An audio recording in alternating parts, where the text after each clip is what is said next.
Medieval period.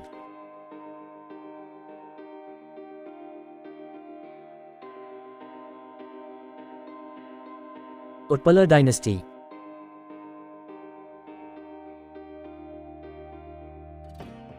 It was about in AD 855 to 856 that Karkota rule ended and a new Utpala dynasty assumed power in Kashmir. The most important ruler of this dynasty was Maharaja Avantivarman. It was he who recovered Kashmir from utter political and economic disorder. His reign witnessed a period of peace and consolidation and prosperity. The most important foundation of the king was his capital city of Avantipur, which he embellished with 2 temples, one dedicated to Shiva and other to Vishnu.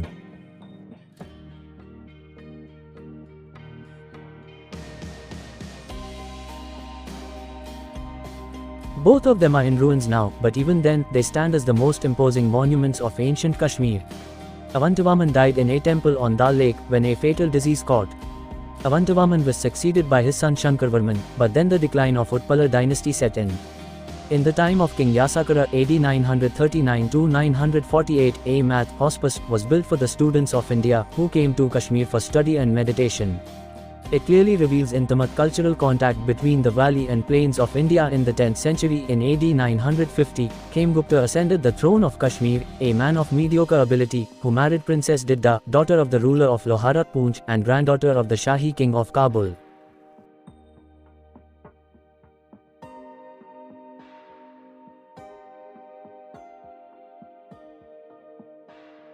Queen Didda was the de facto ruler of the state, as she was very dominating and exercised immense influence over her husband. She built many temples and monasteries, and one of these was reserved for the people of Madhya Desha and Lata, Uttar Pradesh, Bihar and central India. In AD 980, Didda ascended the throne after the death of her husband. Before her, 2 other queens had ruled the Kashmir, namely Yashovati and Sugandha. Didda was very unscrupulous and willful lady and led a very immoral life. But in spite of these drawbacks, she was an able ruler who firmly ruled the valley.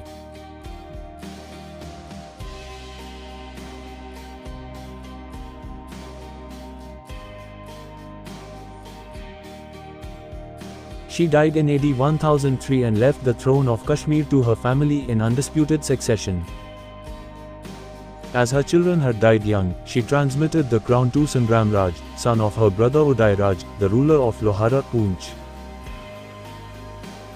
It was during her time, the Mahmud of Ghazni twice tried to capture the valley, but the fort of Lohara, remarkable for its height and strength, proved impregnable. The Sultan was obliged to abandon the conquest.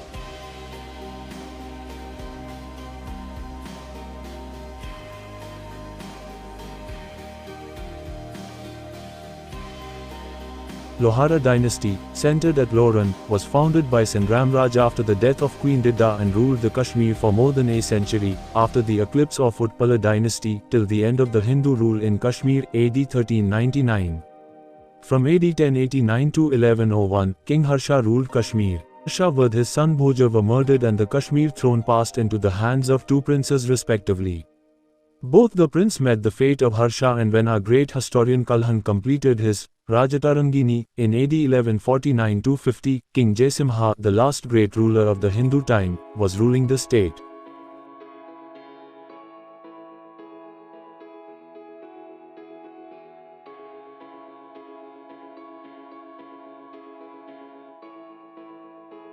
Jaisinha's AD 1128-55 early days were critical, because of the preceding civil wars and political unrest.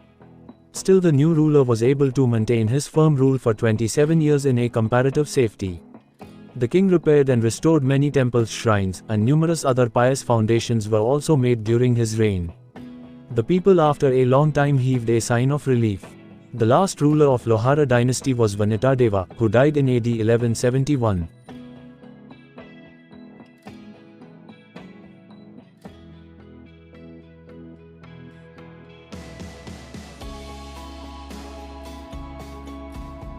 Deva dynasty. Deva dynasty ruled the Kashmir from AD 1171 to 1371. Sangramdev and Sadev were notable kings. During the reign of Sadeh, Kashmir was invaded by a Tatar chief, Dulucha, from Central Asia.